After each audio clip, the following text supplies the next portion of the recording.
The latest tech. I'm Alexa. I can answer your questions. Interviews. And we are evolving, and we are seeing an amazing opportunity that is happening. Accessibility. Accessibility is one of our core values. This is Double Tap TV. Welcome to this edition of Double Tap TV. Thank you guys so much for being here each and every single week. If you want to get in touch with us, the email address is feedback@ami.ca, or you can drop us a message on Twitter. It is @DoubleTapCanada, and use the hashtag, which is AskDoubleTap.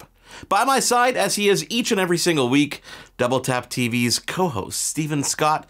Stephen, this week we are answering one of the most common questions blind people are asked about television. Stephen, how do blind people watch TV?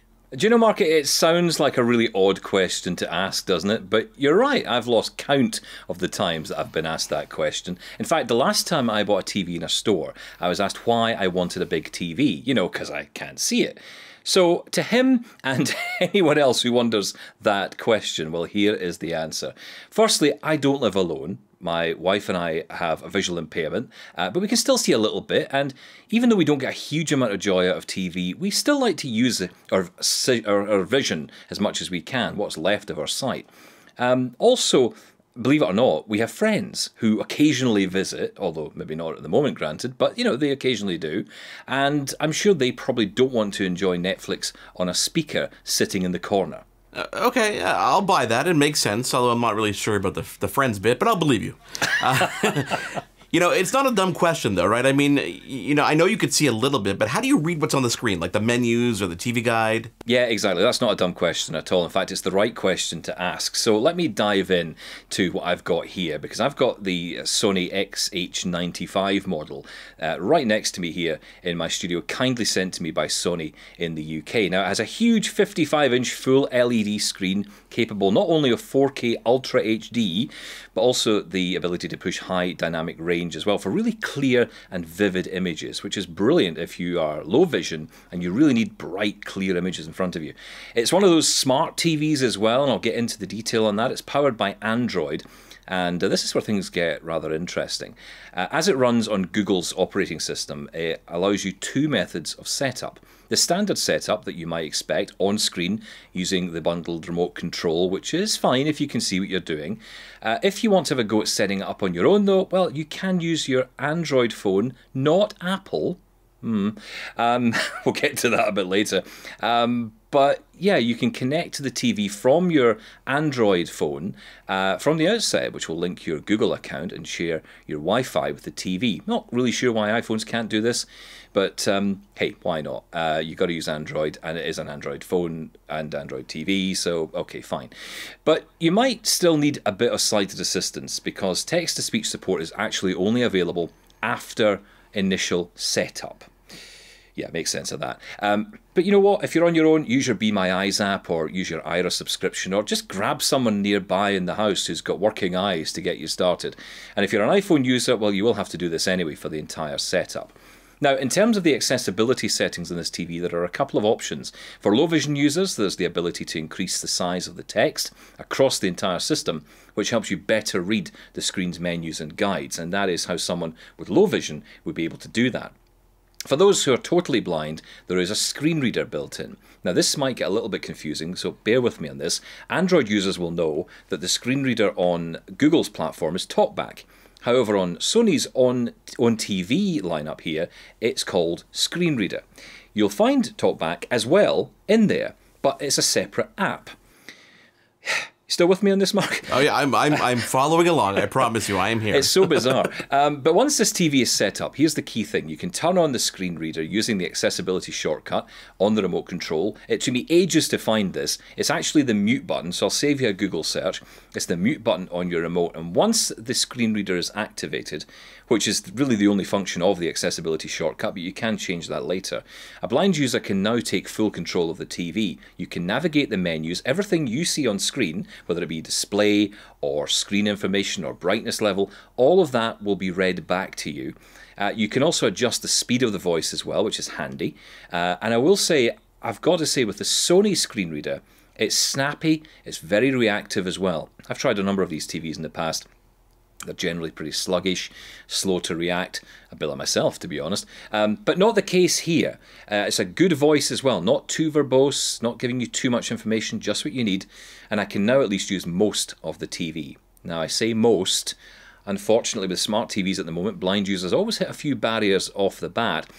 And the first of those is third-party applications. Now, in all smart TVs at the moment, some work and some don't. Now, while I can't speak to every single app out there on the platform, it's safe to say the majority don't, sadly. Now, for those using this TV with an aerial, you can turn on audio description, but on individual apps like Netflix, etc., you have to manually turn it on unless you already preset it as a preferred language on another device, like an iPhone or an Android phone. Now, I mentioned TalkBack earlier. That's the default screen reader on most of the Android devices. But as I also mentioned, that's not the case on Sony TVs. The option's there, but they've chosen to develop their own. There is a difference between the two. And in my mind, the Sony screen reader, as I say, is much snappier, much nicer voice, much more reactive. TalkBack, on the other hand, not so much. A bit more unresponsive, if I'm honest. And that's not great. The voice on Sony's is much nicer. TalkBack just feels a bit more verbose. You're getting a lot of beeps and clicks and not getting that instant reaction if you want. Now, if you go for one of these models, you can let us know which you think is best. You may prefer TalkBack over Sony's one. It's entirely up to you. In conclusion, firstly, I need to separate out the TV from the third-party apps installed. The TV itself is an absolute joy to use and the most responsive I've ever used with a screen reader built in. I'd say it's up there with the Apple TV and its voiceover accessibility. The screen is bright, it's vivid, with options for movie scenes, gaming, and all of that. The remote's sturdy, it even has a backlight built in to see the buttons in the dim light, handy little feature. And the remote also has tactile dots to denote various buttons on it, like volume up and down and program up and down. Wow, honestly, I didn't realize how much was already baked into the TVs. And what's best is that, everything's already there. And even for someone who has vision, things like the larger text feature, I could see myself using that at times just to see what's on the screen because, time to time, it's impossible to see what's there. Exactly, Mark. I mean, Sony aren't the only player in town, though. Coming up, we'll have our co-host on Double Tap Canada over on AMI Audio. He's going to be joining us. That's Sean Priest to tell us about his thoughts on the new Samsung TV. And I'm going to be talking about TCL TVs a bit later on as well. So I'm going to give you a little bit of a chance to catch your breath there because that was a little bit of a review. We're going to take a quick break. It is Double Tap TV. If you guys want to get involved, it's feedback@ami.ca. On Twitter, reach out at Double Tap Canada and use that hashtag, which is AskDoubleTap. Let us know what TVs you're using at home and what features you love the most. We'll take a quick break and come back with Sean Priest. Love Double Tap TV? Listen to AMI Audio for Double Tap Canada every Thursday at 8 p.m. Eastern for news and reviews on everything tech.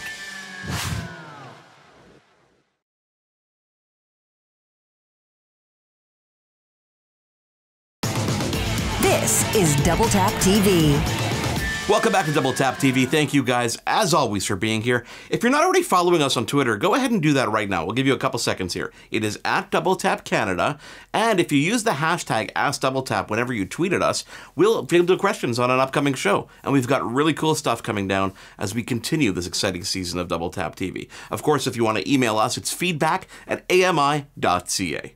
I am Mark Aflalo. Alongside me is Stephen Scott. And this week, we're welcoming our co-host from Double Tap Canada, which airs every Thursday at 8 p.m. Eastern on AMI Audio. His name is Sean Priest. Hey, Sean, good to have you here with us on Double Tap TV this week. I mentioned having the Sony TV in the last segment, but we want to talk about one of your TVs that you've got in the house and your feelings on accessibility. Firstly, welcome back to the show. Well, of course, I don't have the latest and greatest one, Stephen. I'm not Mr. Stephen Scott. I've got a 2017 Samsung Series 8 TV, and I've got to say, I love it. Accessibility makes all the difference. TV sort of went out of our life for a long time because it just wasn't accessible. It was a pain. Both me and my partner are blind, and just sort of moved away from TV.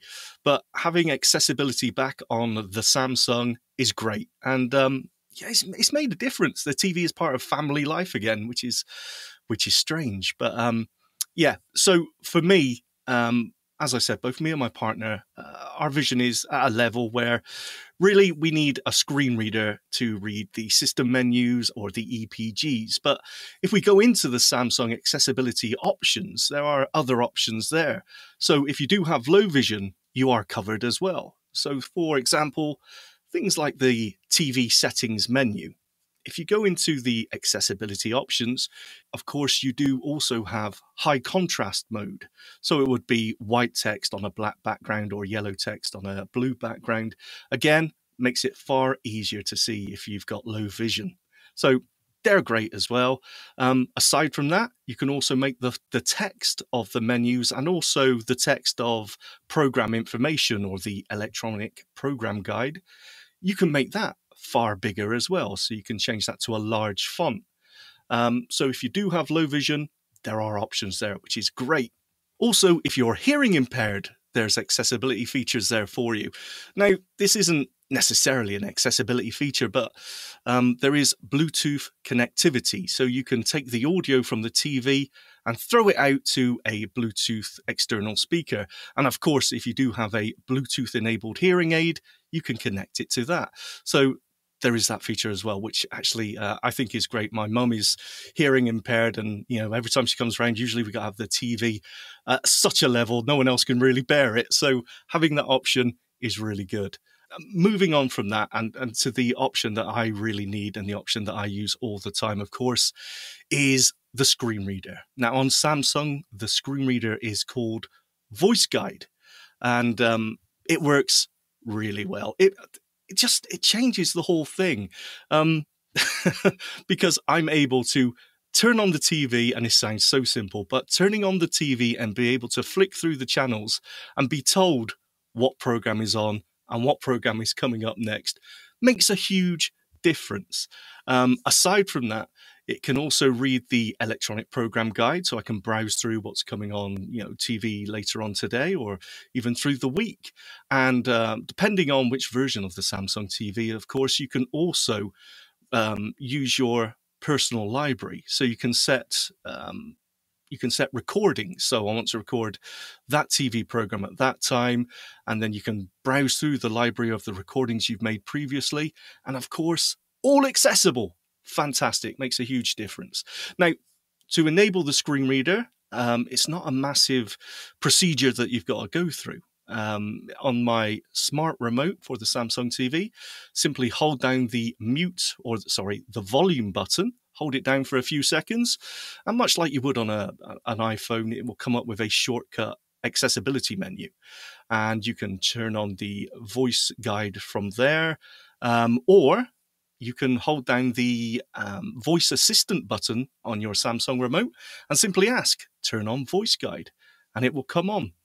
The voices aren't quite as great as, or quite as varied as you will find on other, on your Windows screen reader or your smartphone screen reader, but they get the job done. I love the Samsung TV. What more do I need to say? That is Sean Priest, everybody. You can hear him alongside Stephen Scott and myself every Thursday at 8 p.m. Eastern on AMI Audio. We've talked about Sony. We've talked about Samsung. We're going to take a quick break and come back and talk about my favorite brand, which is TCL. Stick around. For more great Double Tap TV content, visit ami.ca/doubletap.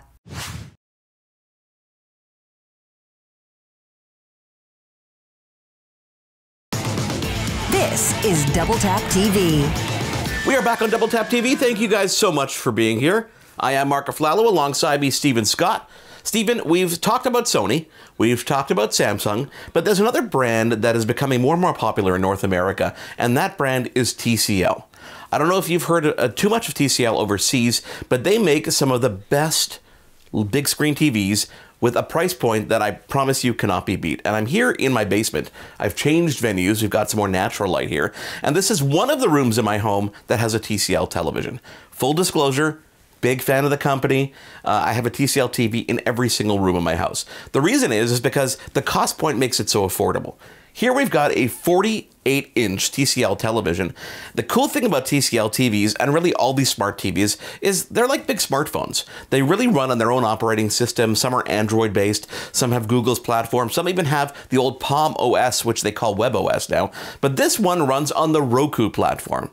Now, Stephen, you and I have talked about Roku many a times. They make these great media players that allow you to download different apps, whether it's your Disney Plus app, your Netflix app, or any Amazon Prime. Think of an app that you want to download to your TV and use to make that smart TV more enjoyable, and it's built into the actual Roku TVs, and especially the TCL brand of Roku TVs. Now, they do make other TVs that have different platforms as well, but I'm focusing on the ones in my homes, which are all Roku-based. Now, the cool thing about the Roku TVs, other than being able to download the apps and enjoy everything, is that it actually is the operating system of the television. So you can do things like naming your input, whatever you want, customizing the icons, all the picture settings, and everything is very familiar, especially if you've used Roku media players in the past. I'm going to reach back here. I'm going to show you the remote that comes with all of these televisions. It's a familiar Roku TV media player style remote. So you've got the up, down, left, right, but it's a small form factor. Your volume is on the right hand side of the remote along with your mute, and all your controls are there, with even speedy controls that let you go to Netflix, CBS, Roku, even Google Play really quickly as shortcuts directly on the controller itself. Well, that's brilliant. I mean, I was talking earlier about the Sony remote. It's quite a big remote, it's quite a bulky remote, tons of buttons on there. Trying to find the right ones can be a bit of a challenge. So the idea of having that really small, simple to use, easy to understand remote control, that can be really helpful. No, absolutely. And I'm going to actually turn this TV on for you so we can kind of take a look through the interface together, because really, you know, it is the whole Roku experience right there on the television. And you can see right here as I move away that you've got your home, your feed, your search, your streaming channels. I've got an Xbox plugged into this television. I've got a Nintendo Switch. I've got actually 2 Xboxes. And here you can see all my apps right there. Netflix, CBS All Access, YouTube, Prime Video, even Apple TV.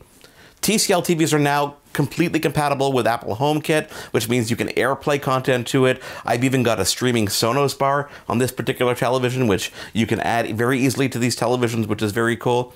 They come in all shapes and sizes. They've got a couple different series. You've got the 4 series, the 5 series, the 6 series. This is a 4 series. And to give you an example of the cost, as I talked about earlier, Stephen, this 4 series, or a 4 series at 55 inches, will run you $499 Canadian. Okay, so that's an insanely affordable price. I now know why you gravitate towards them, because you're cheap, obviously, but also because you get good quality, right? So I know you've raved about these. I know you've raved about Roku and TCL as a brand, but what about accessibility on these TVs, Mark? Do they stand up to the others that we've talked about? I probably should have anticipated this question, giving of course the title of the show and everything you're going to ask me about here. Yep, here he goes, sighted guy, not thought it through.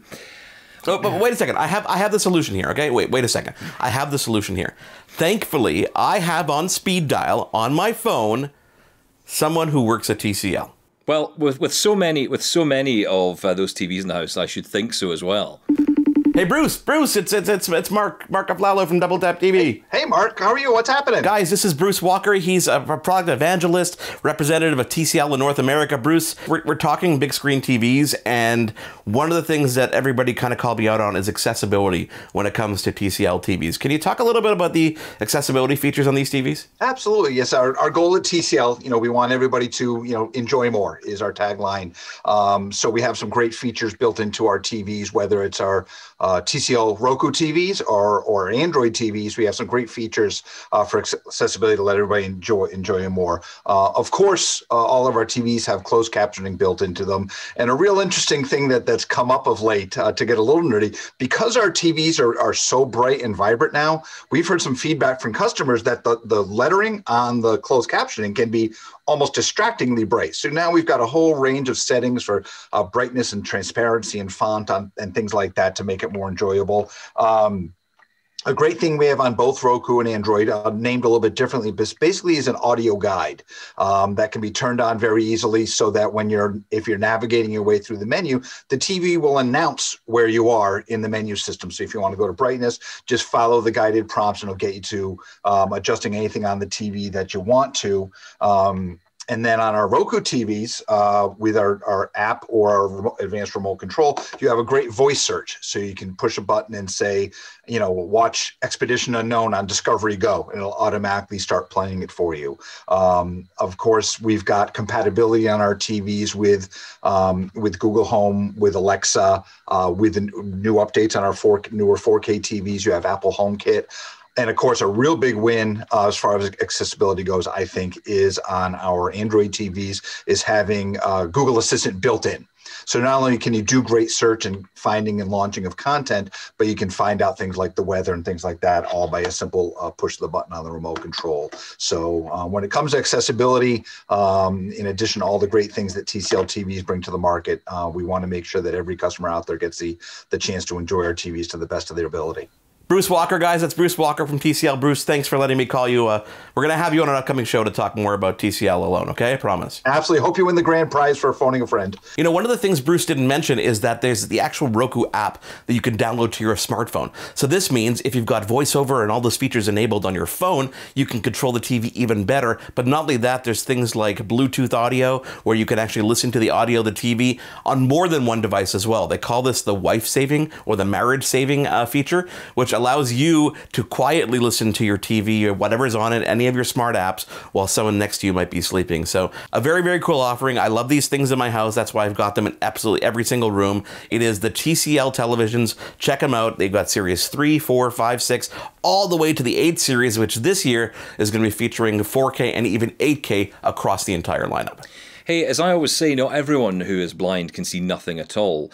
The good thing is, though, Mark, there's something for everyone in today's show, right? And on that point, if we have time, I just want to put in a few honourable mentions. Just to say, Panasonic have been selling talking TVs back since 2012, actually, which announce on-screen information and the most important menus like the banner information, accessibility menu and volume controls of speech.